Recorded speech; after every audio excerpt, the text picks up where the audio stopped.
ஆவியானவர் வருகிற போது சாதாரண மாணவர்களை தேவ ஜனமாய் மாற்றுகிறார். அதுவரைக்கும் ஒரு சாதாரண சூழல் தான், அடிமைப்பட்ட நிலைமையில இருந்தார்கள். யாத்திராம 8:1 சொல்லுகிறது, அடிமைப்பட்ட நிலைமையில இருந்தாங்க.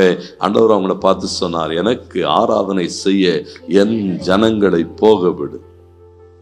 யாத்திராம 6:7 சொல்லுகிறது, நான் உங்களை எனக்கு ஜனங்களாக சேர்த்து கொண்டு உங்களுக்கு தேவனாயிரு. சாதாரண நிலைமையில் இருக்கிற ஆட்கள் தான். யோவான் 1:12 சொல்லுகிறது, அவரை ஏற்றுக்கொண்டவர்கள் எத்தனை பேர்களோ அத்தனை பேர்களும் தேவ பிள்ளையாய் மாறுகிறார்கள். பாருங்களேன், இதெல்லாம் எதை காண்பிக்கும் சொன்னா, தேவனுடைய பிள்ளைகளாய் மாறுகிறதுக்கு எந்த தகுதியும் மற்ற நிலைமையில இருந்தவர்கள்.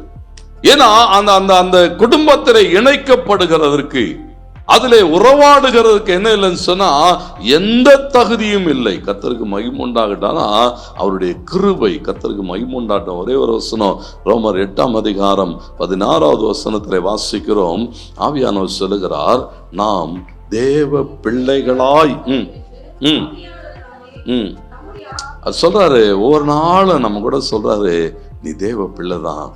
பிசாசு சொல்லுவான் இல்லை இல்லைன்னு சொல்லுவான், நீ ஏதாவது சொல்லும்போது சொல்லுவான் இல்லைன்னு சொல்லுவான். ஆவியானவர் என்ன செய்வாராம், உள்ளந்து சாட்சி சொல்லிட்டே இருப்பாரு, இல்லை இல்லை நீ தேவ பிள்ளைதான், நீ தேவ பிள்ளைதான். ஏன்னா நாம் தேவனுடைய பிள்ளைகளாய் இருக்கிறோம். ரோமர் 8:14 சொல்லுகிறது, எவர்கள் தேவனுடைய ஆவியினாலே நடத்தப்படுகிறார்களோ அவர்கள் தேவனுடைய பிள்ளைகள் தான். ஏன்னா தேவ ஆவியானவர் நமக்குள்ளே வைக்கப்பட்டிருக்கிறார், ஒரு அபிஷேகம் வந்திருக்கிறது. அப்போ தேவ ஆவியானவராலே நான் நடத்தப்படுகிறேன், நான் தேவ பிள்ளை. 17வது வசனம் சொல்லுகிறது, நீங்கள் பிள்ளைகளானால் உடன் சுதந்திரர்.